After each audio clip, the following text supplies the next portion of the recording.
दापोलीचा समुद्र किनारा हा मुंबई, कोल्हापूर, सातारा, सांगली, पुणे तसेच विदेशामधून येणाऱ्या आणि महाराष्ट्राबाहेरून येणाऱ्या पर्यटकांसाठी केंद्रबिंदू आहे।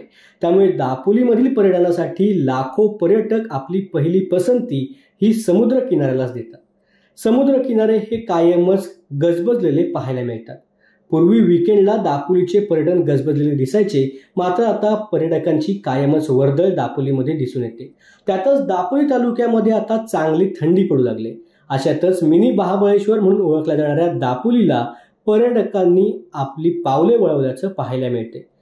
त्यातच 31 आणि नाताळाची तयारी देखील सुरू असून ह्याच पार्श्वभूमीवरती मोठ्या संख्येने पर्यटक पर्यटन स्थळांचा आनंद घेण्यासाठी आणि दापोलीच्या समुद्र किनाऱ्यांचा आनंद घेण्यासाठी दापोलीमध्ये भेट देत आहेत।